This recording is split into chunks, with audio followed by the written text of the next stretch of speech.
Mr. Speaker, this week is yet another week in which the House of Representatives has done virtually nothing. We heard my colleagues say they're repackaging some bills, putting a bow around it, and they're going to pass it out of here. It's a press release for the week that they go home. After 14 months of running the House, Republicans haven't passed a real jobs bill. I'll give a great example. Economists and business people know that the biggest growth markets for American companies are exports. Where we export U.S. exports, we are supporting U.S. American economics.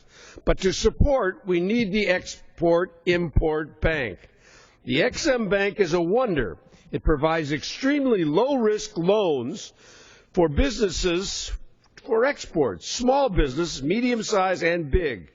The U.S. Import Bank does not cost the American taxpayers one penny. It actually makes money, and it helps American businesses and workers sell hundreds of billions of dollars of American goods. In short, the EXIM Bank does just what we need to be doing: compete in the world economy with every tool we have. Study after study, year after year, says that American export efforts need a huge overhaul. The President is doing all he can. He stood in this well and talked about it and has put forward proposals. But simple legislation like the extension of the Export-Import Bank, we could do very much more. The Export-Import Bank is the center of our export strategy. Now, how does it work? General Electric was recently bidding on a $500 million rail project to supply 150 diesel-electric locomotives to Pakistan. Pakistan officials told GE they preferred the GE locomotives and were willing to pay a premium for their high quality and dependability. But there was a complication.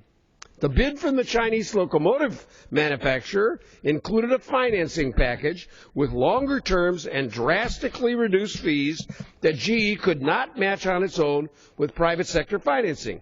The Export-Import Bank stepped in with a financing package that matched the Chinese financing package and enabled Pakistan to make its decision on a true apples-to-apples comparison of American and Chinese goods. We can win that one. We can win it always when we have a level playing field.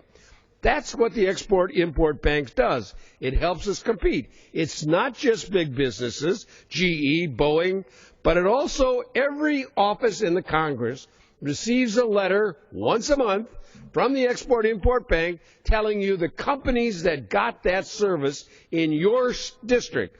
Nucor Steel, Brooks Rand Labs, Nova Fisheries, American Wine Trade, Coastal Environmental Systems, International Lubricants, all in my district received the support of the Export-Import Bank. Without it, they couldn't have done business on their own. Now, in the past year, not only have we supported $34 billion worth of exports and 227,000 jobs in 3,300 companies in this country, the U.S. Treasury has gotten back $3.4 billion in fees from the loans they make. So where are we? 50 countries in the world do this. China using every tool available to it, including this one. But the House Republicans sit over there with their heads stuck in the sand and allow the Export-Import Bank, we're about a month away from it expiring. Now, we should increase the amount of money we allow the Export-Import Bank to use. Remember, the Export-Import Bank makes money at extremely low-risk loans to support tens of thousands of jobs in the United States. Why aren't we working on this kind of jobs legislation? Well, it's because the President asked for it. They are so determined, Mr. Speaker, to prevent the President from being reelected, they won't do what's good for American business and what's good for American workers.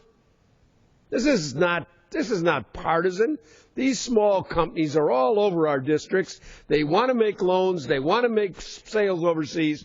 They need the help of this bank. And the Republican leadership sits, I don't know where they are, somewhere in a dark room. Somebody should turn on the light and tell them there's some stuff to be done and get out here and pass a real bill, not this jobs cockamamie thing we're going to do in a few days about repackaging stuff we've already passed. I yield back the balance of my time.